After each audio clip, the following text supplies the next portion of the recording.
Hi, everyone. This is Sean Kinney with RCR Wireless News. Thank you for joining our session today on why network disaggregation changes everything. It's a big topic, and our goal today is to look at some of the things happening right now around disaggregation, particularly of the radio access and transport networks, and then look forward to what that means for the dynamics within the telecom ecosystem and for how operators think about building and running this new type of network. Some quick housekeeping notes. This session is being recorded, and that recording will be made available on demand on the RCR Wireless News YouTube channel. There's a companion report coming out later this month that will be distributed to registrants, so please look out for that in your inbox. And finally, we've got some time later in the hour to take audience questions, so please submit those throughout using the webinar portal, and we'll get to as many as we can. On the format today, we're going to mix things up a little bit. I've recently interviewed a number of operator executives about network disaggregation, so I've pulled two short video clips I'm going to share to get some perspective from the decision makers within operator organizations. Then with our panelists, we're going to have both one-on-one Q&A sessions as well as a slide-driven presentation. So before I play these video clips and before our discussions, I'd like to provide a little bit of context on the topic. So right now, the focus of disaggregation is on the radio access network, the Open RAN movement.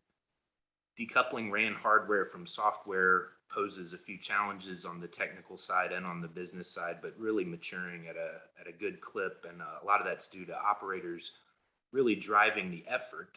They see a lot of opportunities for them as this happens. And among those opportunities are a way to create a more diverse supplier ecosystem and reap the benefits that come from that level of competition.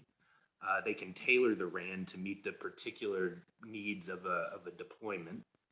They can reduce total cost of ownership, and it's a step in the path towards network automation as a function of distributing intelligence throughout the network. So there's a lot of upside there. But rather than me continue, I'd like to share some perspective from Sinan Akaya, the Director of RAN Engineering at AT&T, who's going to give a little context as to how he's thinking about Open RAN and what that means longer term for AT&T. We will be introducing new technologies and new architectures into the existing network. I think we need to look at that first. What I mean by that is not all these changes, either architectural or technology-wise, are necessarily O-RAN related, but some of these new architectures or new technologies will enable us to implement a true O-RAN system. So what I'm really talking about here is in the next 24 to 36 months is that the networks will get more centralization. The networks will get more hubbing. The networks will see more functional separation of RAN hardware.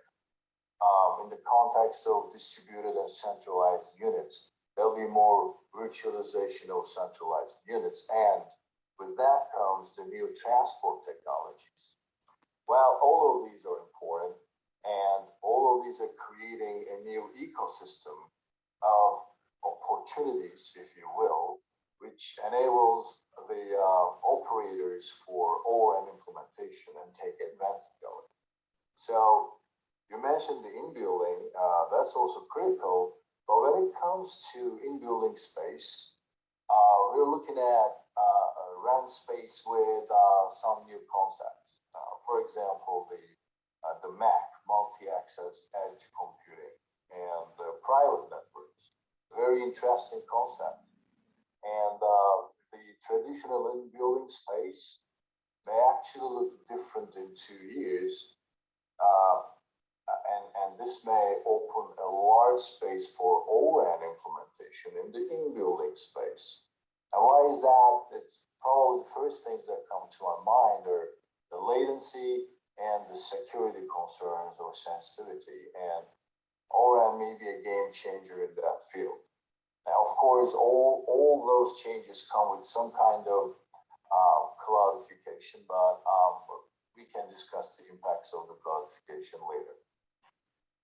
All right, so obviously AT&T is thinking about Open RAN as just one of a number of inflection points that will really change the way that they think about their networks going forward. So, and also note that Sinan left off there with cloudification, which is certainly a major trend in terms of moving network workloads into the cloud, getting that flexibility of scale, CI/CD, lots of other benefits. So now I'd like to provide some commentary from Arnaud Vampary, who is the Senior Vice President of Seamless Access Group at Orange, and he discusses with me the network aggregation, disaggregation journey that they are on. Yes, we have a step-by-step journey for Open RAN, and of course, we don't want to be alone in that. So we sign an MOU with different European operators like Deutsche Telekom, Telefonica, Vodafone, and Team. And we have published, by the way, our technical priorities for Europe to make sure we have, let's say, out of the many specifications in the RAN Alliance, a subset that is valid for Europe and where all the major operators in Europe are committed to. And we, of course, as we are operating in Africa, we already have deployed some for rural or ultra rural coverage in a dedicated program, some integrated solution with different pieces on access and back all together. But we need, of course, standardization. We want to continue to progress on this rural coverage, and in many cases, we have different RAN sharing possibilities.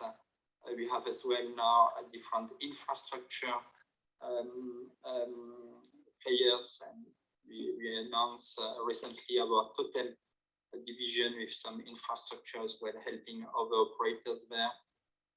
So on that side, I think we have a real benefit to have something more modular and that can be shared between different operators. The second frontier after rural for us, it's really the indoor coverage. We all know that we have today quite complex solution to deploy on indoor, and for us, we see the opportunity really to deploy 4G, 5G plug-and-play small cells anywhere, avoiding lots of analog digital translation like today, and really to have as well to ease the installation of them in the buildings. The third part, I already mentioned it, it's with our PKO. Then we are targeting really the 5G SA, where we separate the 5G from the 2G, 3G, 4G legacy, and where we really want to be able to have a fully automated operator. So the key element for us in this Greenfield project is really to have our network operation center, European one, is operating our different operation we have in Europe inside the projects, really to understand how we can ease the supervision, field maintenance of the network end-to-end from access to core. And of course, for that, we will be able to deploy, to integrate first, and then to deploy different cloud RAN solution in Europe with our existing vendors and new vendors. And so we are in the 2021-2024 timeframe preparing large-scale commercial deployments there. It will be, of course, progressive. As already mentioned, we are already installed a lot of 4G, 5G equipment. We are commercial now on 5G in 6 European countries.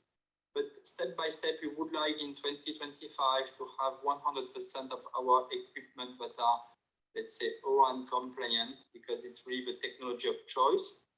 And as well to have, let's say, this radio intelligent controller and AI-based operation in motion on top of as a second generation after our season that is up and running now. All right, so Arnaud left us there with some discussion around the eventual move to standalone. Sinan left us with a discussion around cloudification. I think underlying both of those, you have to think about a flexible infrastructure layer and robust software capabilities. And just to that software point, I think it's important to look at that from the perspective of what we would think of as incumbent network equipment providers, which is a pretty well consolidated market. And just to kind of support my assertion about this move from hardware to software, here's a quote from Ericsson's CEO talking during their third quarter earnings call last year. Quote, "We believe this is clearly something that's going to happen. That's also why we need to transition to more software revenues." Here's Nokia's CEO from that same time frame. "We see the value migrating from integrated systems to cloud native software systems." And finally, here's me paraphrasing Huawei's CEO from an translated internal memo that's made public earlier this year.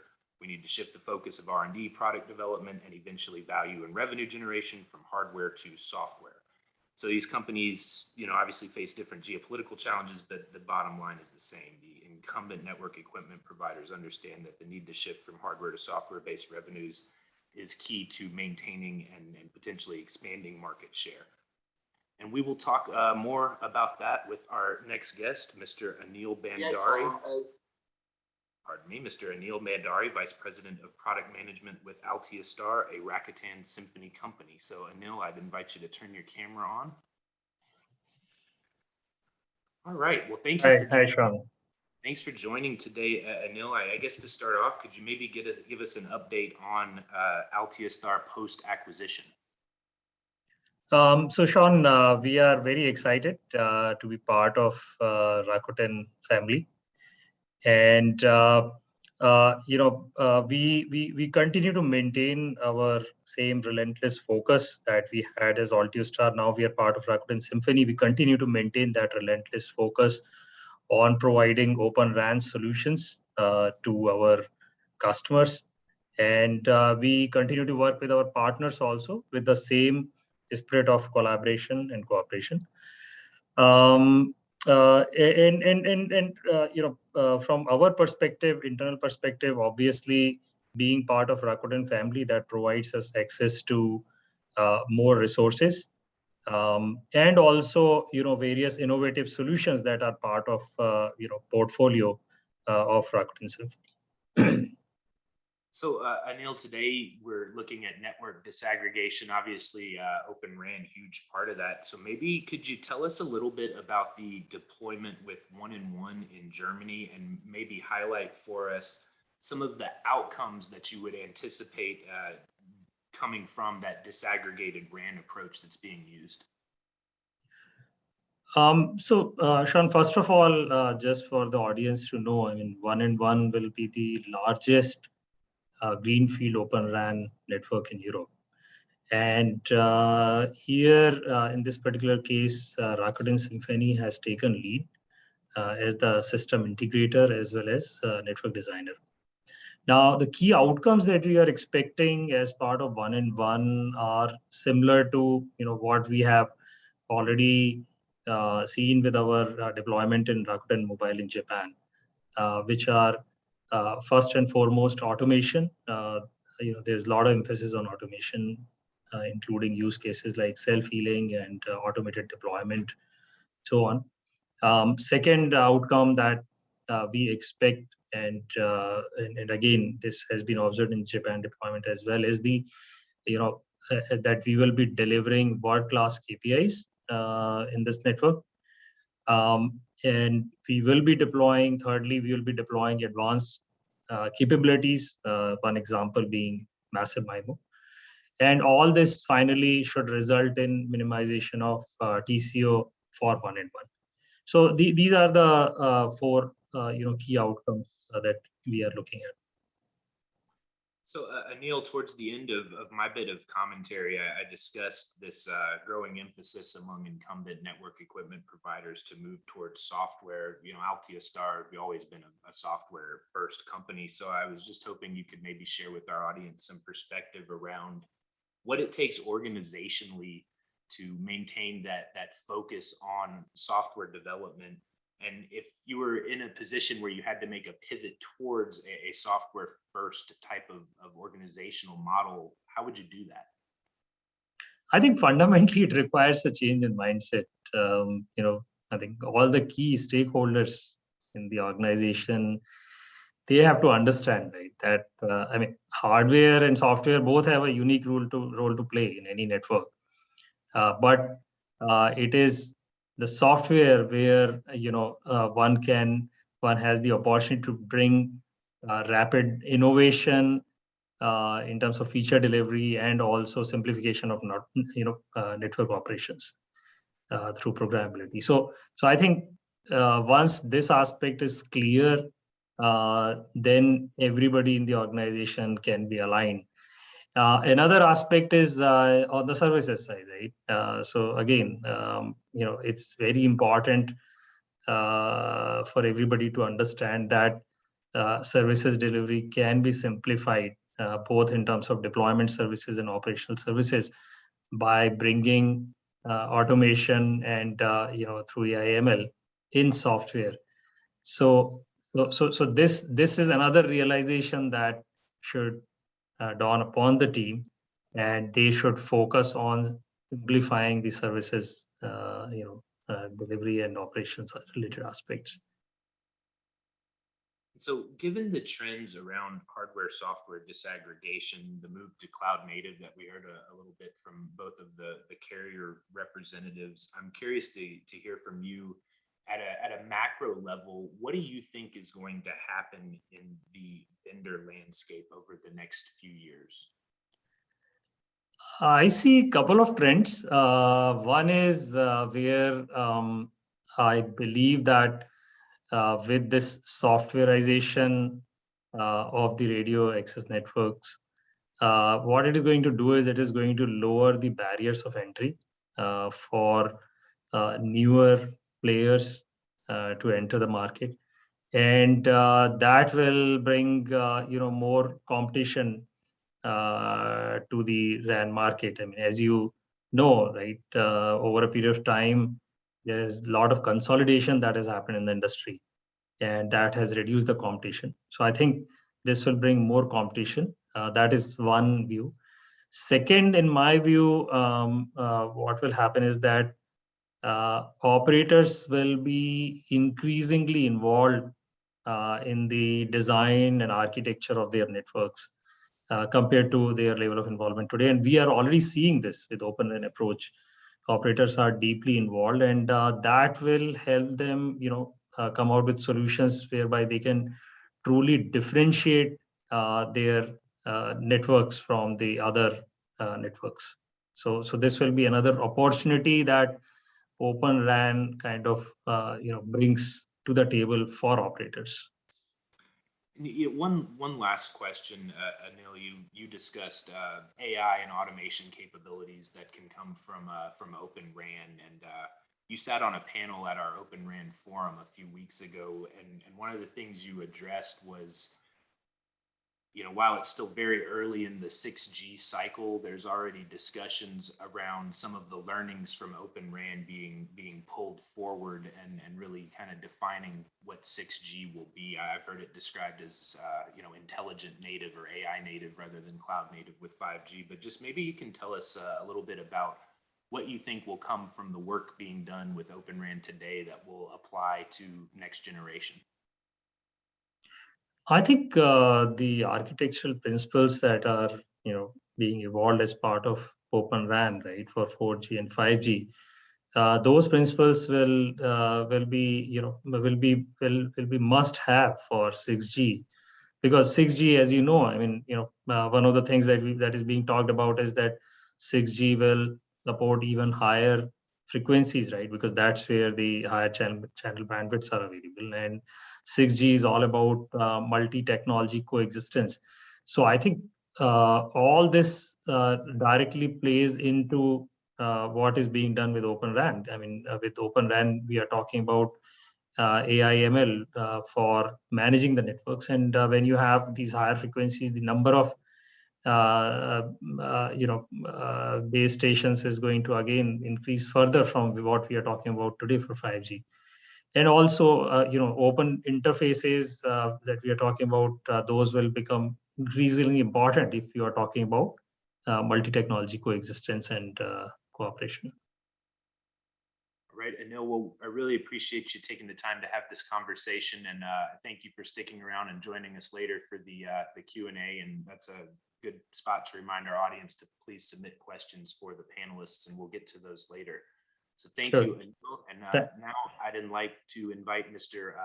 Kai Lee with Eufy Space to join us to talk about transport disaggregation. Thank you, Sean, and good morning, all. Yeah, this is Kai Lee with Eufy Space. I'm the with the local office here in San Jose, California. So I'd like to spend the next couple of minutes to talk about the disaggregated architecture, and more importantly, the business benefit and also the path of the migration. So with that, we're going to dive in. To the next slide, please. Thank you. So before we talk about the technology, let's talk a little bit about the business benefit. Like, you know, Sean already shared some comments about some of these carrier leadership, like why they are going down this path along with some of the even OEM vendor. But the net is, it really boils down to a couple of key things on the business side, why this thing is happening. And we can really break it down into, on the business side, we can break it down into their CapEx and their OpEx spending. On the disaggregator model, it's kind of like a pay-as-you-go model. You only buy what you need in terms of the capacity. And then later on, we're going to talk about the architecture, and you're going to see the disaggregator model are no longer depending on the traditional chassis, but instead, we are actually separating some of this function on the network element between the fabric as well as the network connections. And they are extremely scalable in terms of the disaggregated component and connected via this thing called the CLOS architecture, CLOS, and basically guarantee every node is 1 hop away from another node. And that makes the whole design to be very horizontally scalable. And as a result, we can achieve some of the benefit to minimize the CapEx because you only pay as you need them.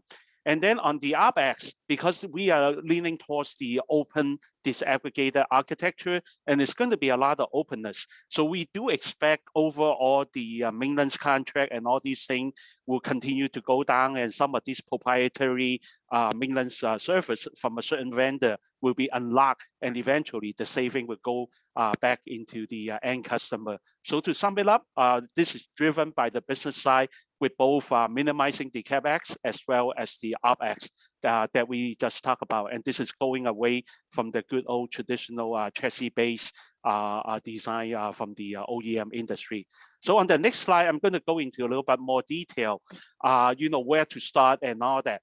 If you look at, we have a simple diagram on the left upper corner that shows a traditional telco network, anything from the cell tower all the way into the aggregation and eventually to the core of the carrier's MPLS network. So there's a lot of opportunity in different segments of the network to do the disaggregation. So where to start and what makes the best sense? And from everything we have done with different customer carrier here in US, in Europe, as well as in Asia Pac, and we actually did some marketing study and found out starting from the edge into the core is probably one of the best approach. And simply, this is a very simple reason because that has the most minimum disruption to the entire network. We started with the edge. And so what we are showing at the left lower corner is the cell site gateway. And the cell site gateway, basically, if you look at your cell tower front hall architecture, it goes from your antenna that mount to the radio unit, and then usually it runs a semi-proprietary protocol called the CPI, Common Public Radio Interfaces, into the baseband unit, and then eventually all the baseband unit outcome on the Ethernet port will go into the cell site gateway. So this is like the first opportunity to go into a disaggregator model because it's Ethernet based and then it's commonly used to aggregate all the BBU traffic. So in our particular family, we have built 4 different cell site gateway as the step 1 of the disaggregator model. They are based on the Broadcom Crewman architectures. And then we have built 4 different models, depends on the density and also the speed. If certain model customer might require uplink to encrypt with MACsec or things in the nature. But the the takeaway is we recommend to start with the edge to minimize the disruption, and it's also the easiest way to adapt without a lot of investment into this path into disaggregated. So on the next slide, we are actually going into from the cell site gateway. Now we're going into the aggregation, or sometimes known as the broadband network gateway. So coming out from the cell site gateway, usually, at least in the United States, the uplink will be some type of a metro Ethernet that carry from a cell tower all the way to the entry point of the closest central office. And then there are 1 or 2 ways of doing this. Certainly the uplink can go directly into the provider edge port of the MPLS network, but that is not a very scalable solution. And usually the PE port tends to be a little bit more expensive because they tend to be very high processing power. So a lot of carrier on the design will introduce another layer as the disaggregation layer. So what we have done is to, introduce a number of their platform. And again, based on some of the open source merchant silicon from Broadcom. And in this particular case, a lot of these are based on the Crewman 2C family. And we have different devices within this family to provide different port, different speed. But the idea is to introduce this aggregation layer for the aggregation so that we can make the whole network to be a lot more scalable in a very inexpensive approach. So we talk about the cell tower disaggregation, and now we are just moving into the aggregation before we hit into the central office. So on the next slide, we're going to go into a little bit more detail of what the architecture looks like.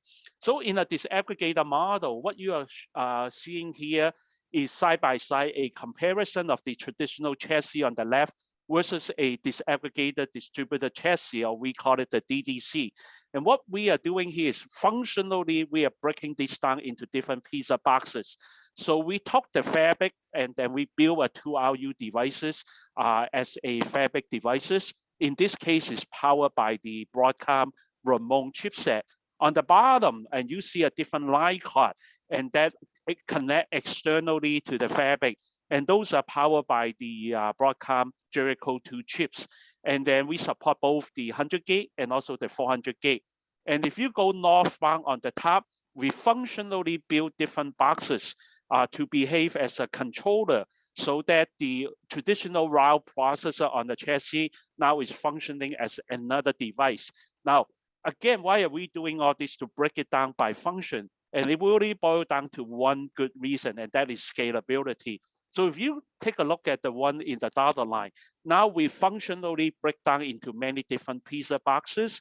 So think about this. If you start with a central office or a data center, we can start with something really small just based on the number of ports that you need.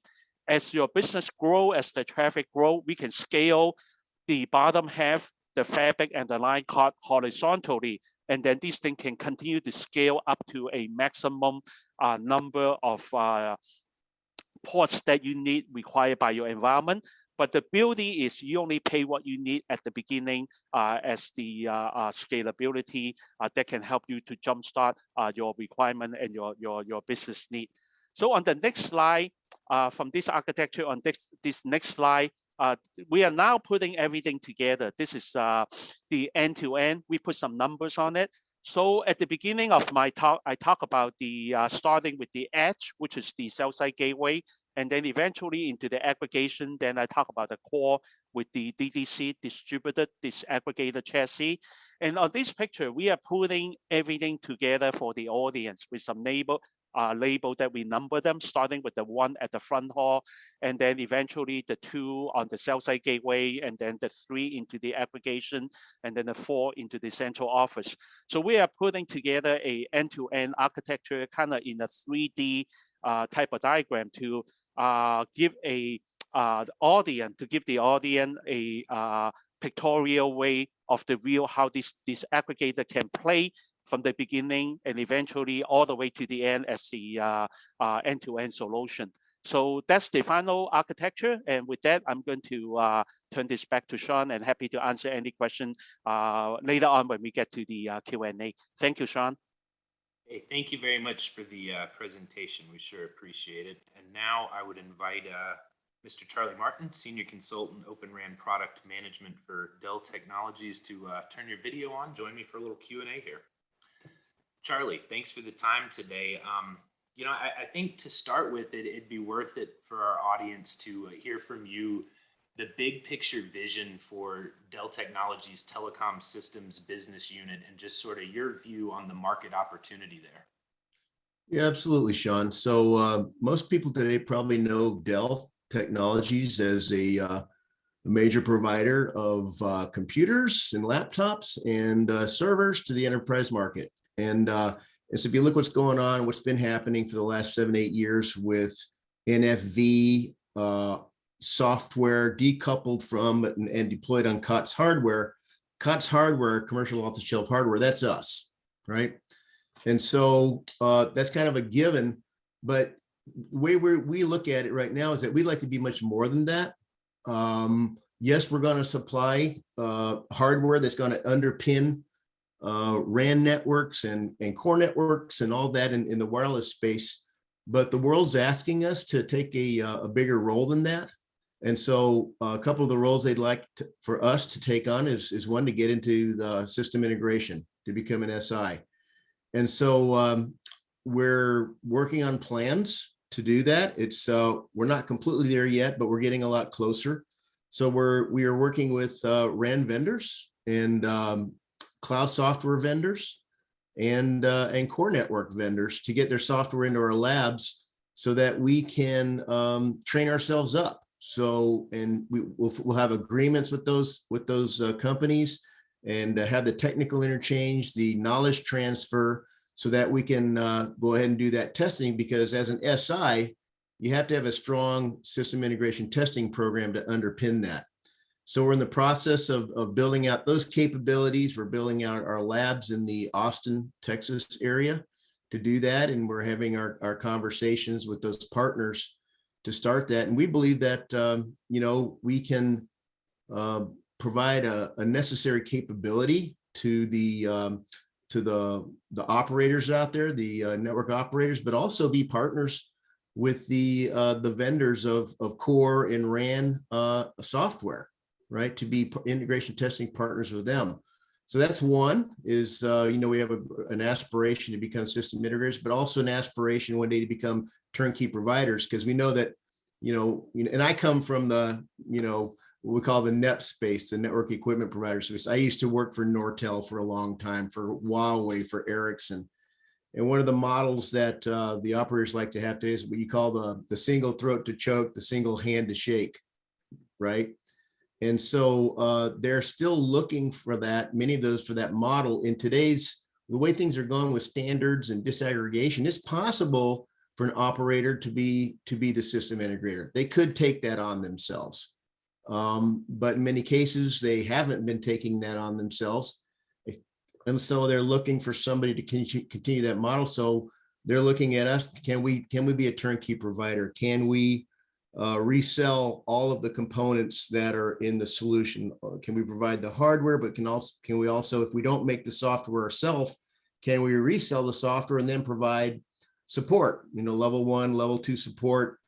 And then of course, level 3 support would come from the original vendor, you know, sign up for SLAs, et cetera, et cetera. So we do have this aspiration, and it's not completely born out of ourselves. We've been asked to do this. We've been asked by many operators over the world. Dell, could you step up to do this? Hey, Charlie, just a quick follow-up. Both of our carrier speakers at the beginning made kind of passing reference to private network opportunities. And I'm just kind of curious, given the scope of Dell as an organization, what you do with enterprise, what you do with edge, and now what you're doing with telecom, what's the opportunity there for these sort of very customized private networks in service of large enterprise and industrial companies? Yeah, that's really good. I mean, you could argue that the opportunity for private mobility is actually larger than the opportunity for what I call public mobility, traditional cellular RAN as we know it today.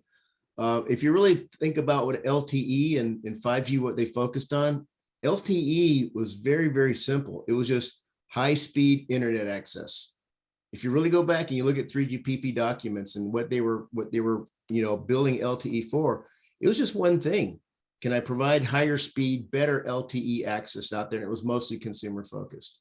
Now, when you go to 5G, though, 10 plus years later, now the operators had this 10 years of experience in LTE, and they are seeing that in the enterprise space, there's a huge demand for one, differentiated quality of service, higher priority access, right? That's what the private RAN thing is about, is that I've got these new use cases, like, for example, automated manufacturing, right? Autonomous cars, mission critical communications. That requires a much higher degree of quality of service and priority than your standard consumer services. So you can just, if you look at the enterprise space on all the use cases, there's a huge number of use cases out there, and it gets into ultra reliable, low latency communications, massive machine type communications, combinations of those use cases where, and this was an intersection there. And so the private RAN opportunity is huge. And one of the intersections with us is that we're kind of known as being a company that has a very big reach in the enterprise space. So we think it's a huge opportunity for us too. Right, so public and private mobility, but Charlie, to our topic today around hardware software disaggregation, network disaggregation, your primary remit is in open RAN space. So maybe you could recap for us, why is that where operators are so narrowly focused right now? What's driving that? And, I think if I ask you that question, or anybody that question maybe 4 years ago, the answer would just be around TCO, but I think it's a lot more nuanced than that in its current state. So what's driving this? Yeah, there's a number of big motions that have been in progress really for the last 20 years. I mean, this whole idea of disaggregating the RAN, when I was at Nortel 20 years ago, we had one big chassis that had everything. It was the radio and the baseband function that was in a very large chassis, right? And then the first stage of disaggregation was separating the baseband unit from the radio head. And that happened quite a while ago, more than 10 years ago, probably 15 years ago. And now we're to the stage where we're disaggregating the BBU. Now we're breaking it up into two pieces, the CU and DU. But if you look at what's been happening in the market, what led to this? Well, first of all, the issues that we have today, one, the RAN vendor ecosystem is too small. There used to be 7 big vendors 20 years ago, and that was Ericsson, Nokia, Alcatel, Lucent, Nortel, Motorola, and Siemens. Those 7 companies are now 2 companies. All the 5 brands that have disappeared in terms of wireless networking have been absorbed into Ericsson and Nokia. And then we had Samsung there. Samsung was actually there from the start 25 years ago, and they survived through all the ups and downs of the marketplace, and now they've been making a lot of progress in the last 10 years. And then we had Huawei come in, and I used to work at Huawei. Huawei actually came in there and filled the space as well, 15 years ago. But what's happened now is with some of the geopolitical issues that we have, some of the vendors are no longer in favor in those marketplaces. So what we've got is a situation where we've got an ecosystem that is just too small. It's just too small. And that causes all kinds of issues to the operator, which is in terms of lack of choice, lack of control, restricted deployment models, slow time to market for new services, a higher TCO. So a number of things, like you mentioned, Sean, it's not just the TCO. Second big motion that happened was this whole idea of virtualized network functions deployed on COTS hardware. And that was the European Telecommunications Standards Institute 7-8 years ago, really starting to push this idea of decoupling the software from the hardware, right? Making it virtualized, the software, and then the COTS hardware, which is where Dell came in. We're a COTS hardware provider. And so this was another motion of disaggregation, call it disaggregating the software from the hardware. Okay. And then that brings in, that's network virtualization. So vRAN, right? If you talk about vRAN, that's what we're doing here. This whole model of NFV on COTS hardware was already, by definition, has already happened in the core. Today's core networks, 4G, 5G core networks, virtualized, 3GPP by definition required that the core is based on virtualized network functions for 5G. So it's a done deal in the core. Now it's coming to the RAN. And so we have this ability for vRAN. And by the way, when you virtualize the RAN, you get the benefits of virtualization, but also it lends itself to cloudification. So now you get the benefits of virtualization in cloud, right? So that was the second big motion. Third big motion was the coming of the Open RAN Alliance. So wireless today is based 99% plus on 3GPP specifications. But Open RAN Alliance has come in and is now defining protocols, interfaces, and capabilities that can work on top of the 3GPP architecture. For example, RIC, RAN Intelligent Controller, a lot of work being done on that. That work's being done by Open RAN Alliance, okay? And so, and if you look at the Open RAN Alliance, I think every operator in the world is signed up has joined the Open RAN Alliance. So I would say every operator in the world says, even if they feel like they've got a strong relationship with, their vendors right now, they still recognize the need to open up this space. So those would be the three biggies, I would say, Sean. So that's a great historical narrative, I think, that really points out the problems around consolidation and how the industry's sorting out those problems today. And I ask Anil a similar question, but project that forward. What do you think all of this means for the telecom vendor ecosystem over the next 5 years? Virtualization, cloudification, move to software. Yeah, that's a really good question. So one of the things I did want to point out really quick when we talk about Open RAN. So if you're going to be an Open RAN vendor, obviously, if you build the new capabilities that the ORAN Alliance is defining, for example, RIC, then by definition, you have to comply to those open interfaces and protocols. That's a given. But the other big thing about Open RAN, what's meant, Open RAN means is that it's a business stance. So let's say that all the RAN vendors today go ahead and do vRAN. Great, they're doing vRAN. That doesn't mean that they're Open RAN. And what I mean by that is that, are they willing to interoperate any part of their RAN solution with any part of another vendor's RAN solution? For example, this is what we call best of breed. Or could we have an Ericsson DU working with a Nokia CU, an Altiostar DU working with an Ericsson radio head, right? So that's what's underpinning this whole thing, is that it's meant to, we're meant, and what the operators really want is a world going forward where their vendors will cooperate with them on doing that interop with each other on any part of their RAN solution. So that's a big one I wanted to get out there, because I think there's a lot of confusion about vRAN versus Open RAN. And then just going forward, Sean, the way I see it, it's going to go this way. I mean, we know that, like I said, in the world of core, it has gone open.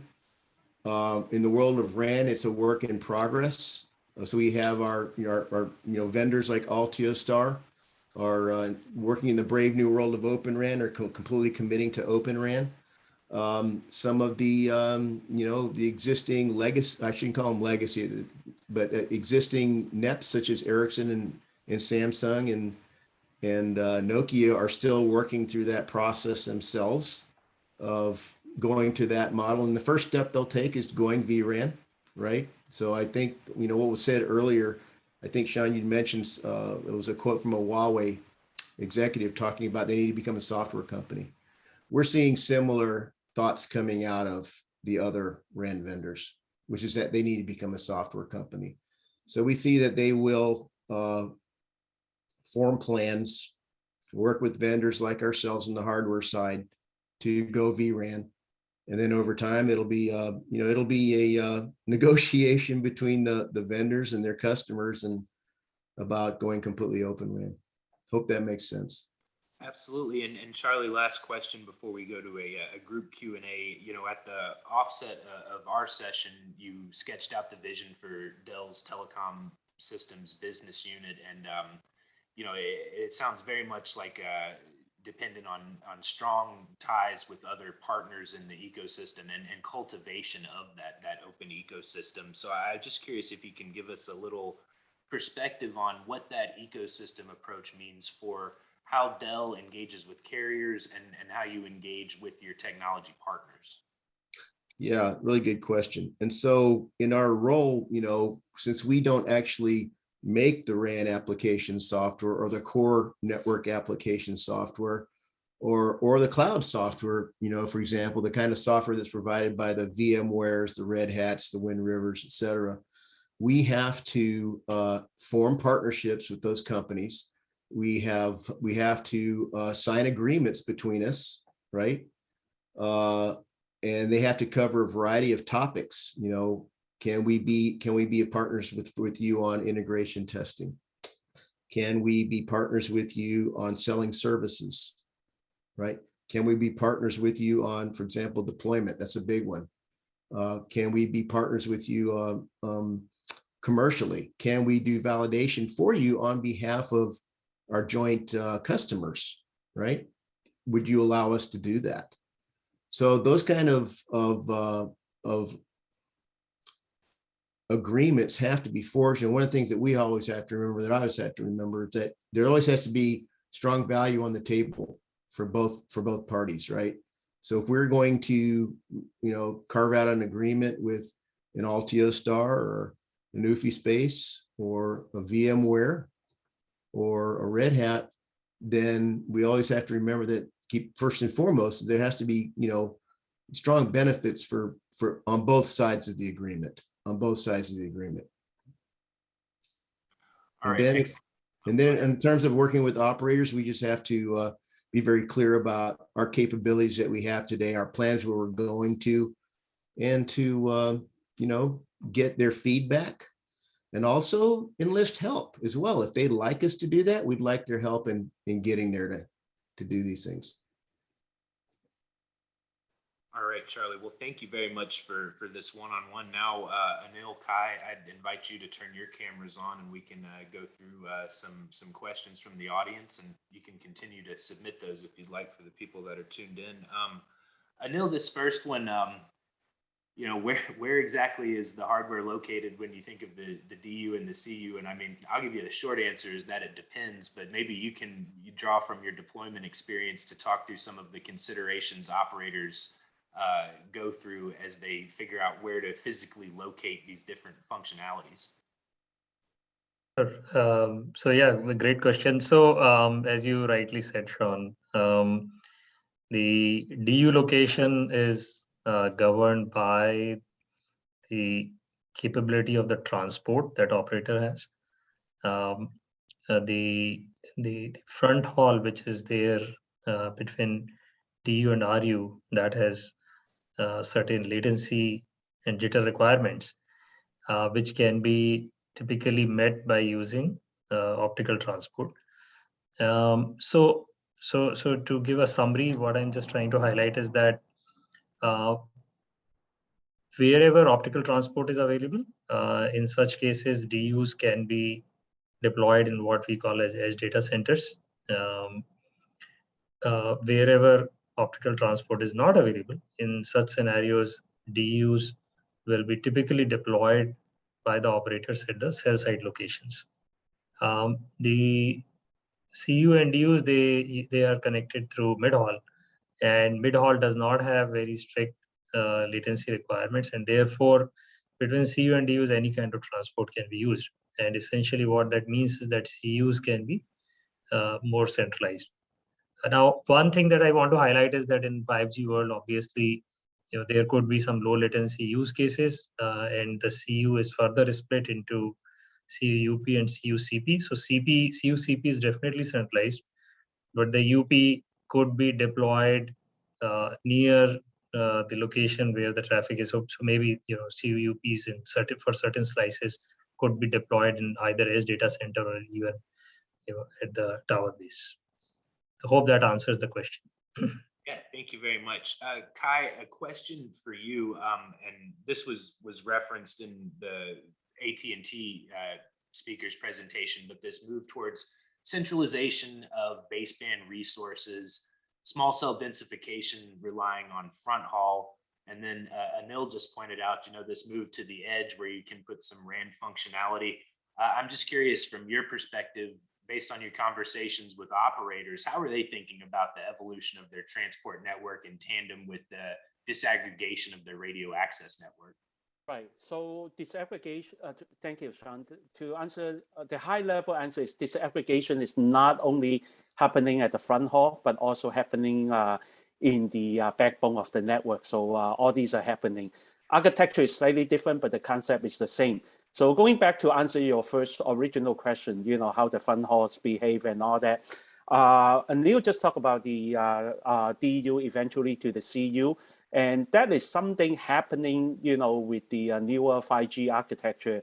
And mainly because there are many reasons for it. One of the reasons for such things happens is some of these carrier finding out on the traditional design with one RU to one BBU, the utilization is not very high. Sometimes maybe at 30% utilized if they are doing the trending of the cell tower.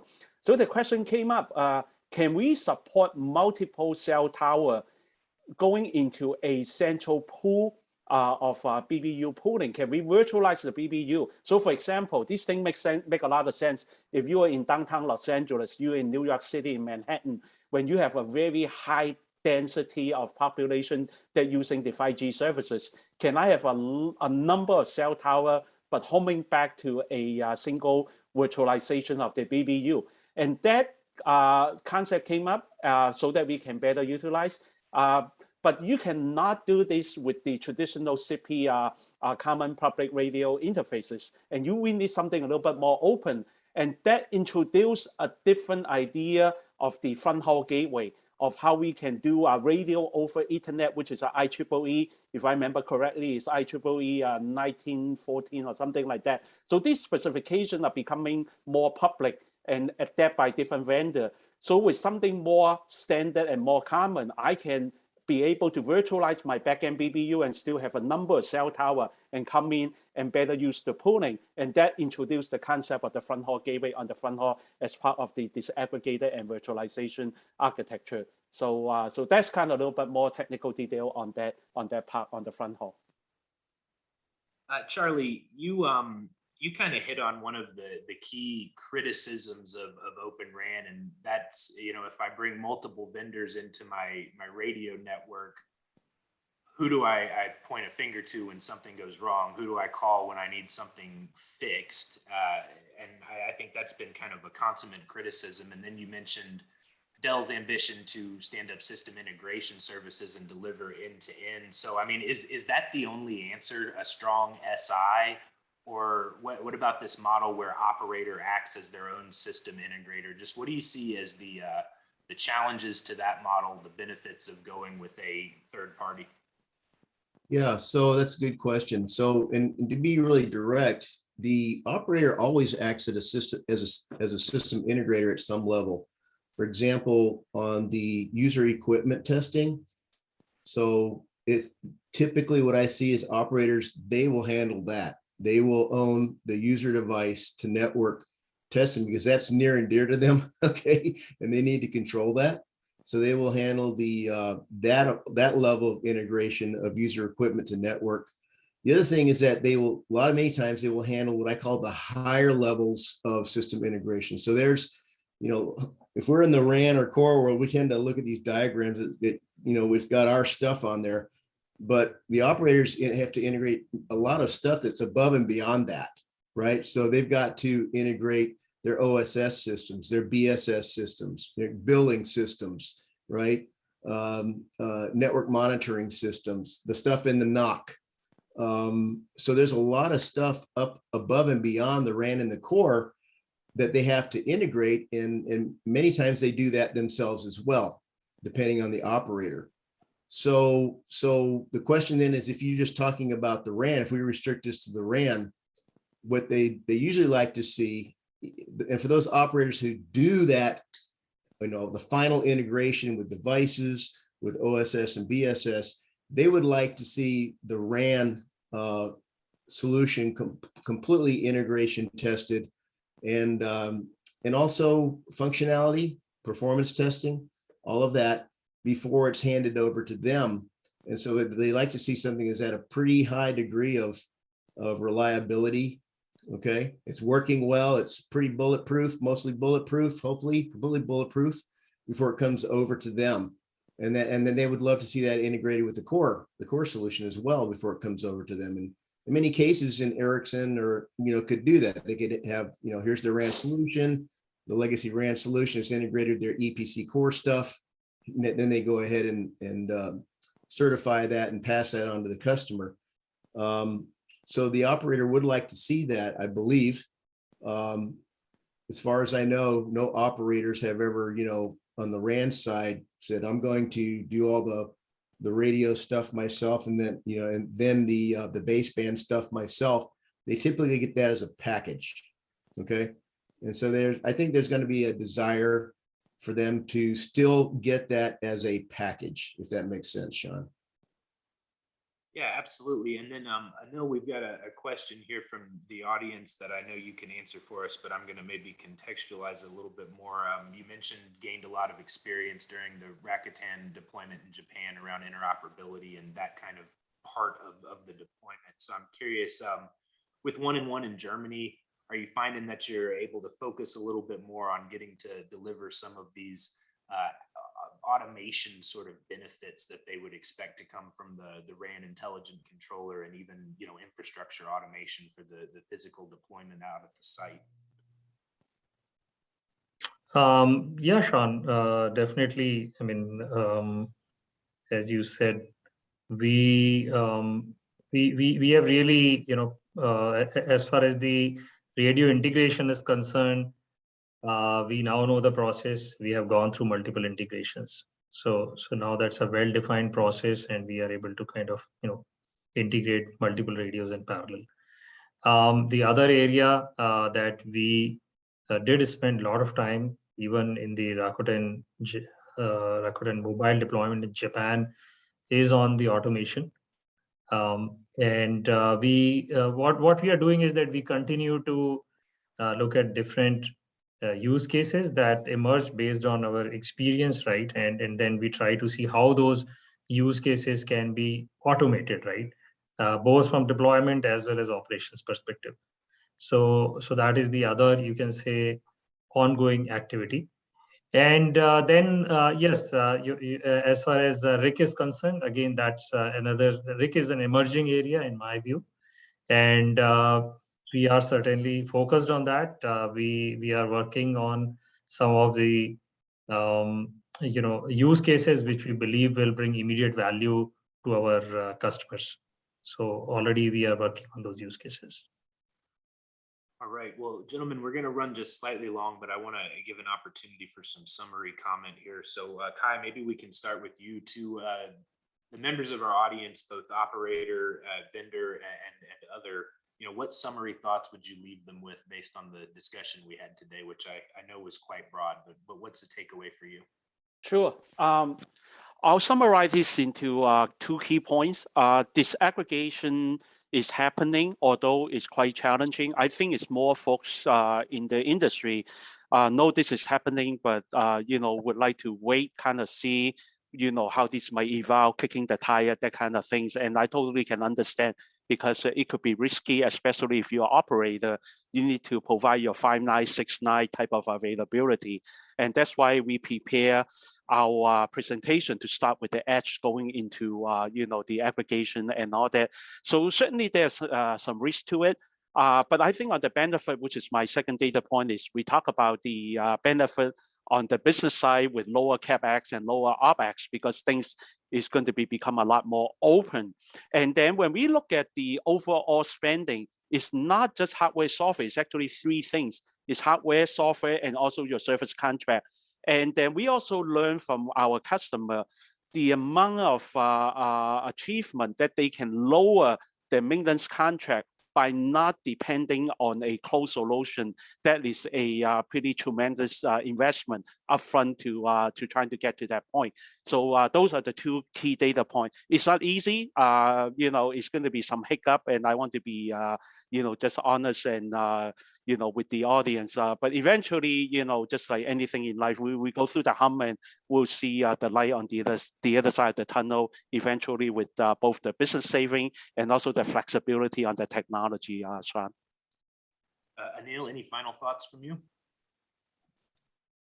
I think I just want to say that Open RAN provides tremendous opportunity for operators to adopt a different way of deploying and managing their networks, and it's a big opportunity for them to differentiate themselves. Excellent. Charlie, final word. Yeah, so disaggregation, I agree with the thoughts of Kai and Anil. Absolutely, it's bringing a lot of opportunity to the wireless space, and it's the next frontier, really, in a lot of ways, on things we've been wrestling with for a long time. How can I lower costs? How do I get the best performance versus cost, right? How do I give me choices on how I do the disaggregation? And that's what 3GPP did with all the different splits. They basically looked at every layer in the protocol stack and said, here's all the options and how you can deploy this, and here are the benefits that you get. Here's the trade-offs that you get. So it's at a very deep architectural level to begin with. It gives options to the operators on how they want to deploy things. And it also gives opportunities for companies to come in and build solutions that the operators will need in these next generation networks. Excellent. Well, gentlemen, thank you so much for taking the time to have this conversation and share your perspective with me and with our audience. And to the audience members, thank you for taking the time to join us, and be sure to look for the companion report that goes along with this webinar. So thanks, everybody. Thank you. Thank you. Thank you. Bye-bye.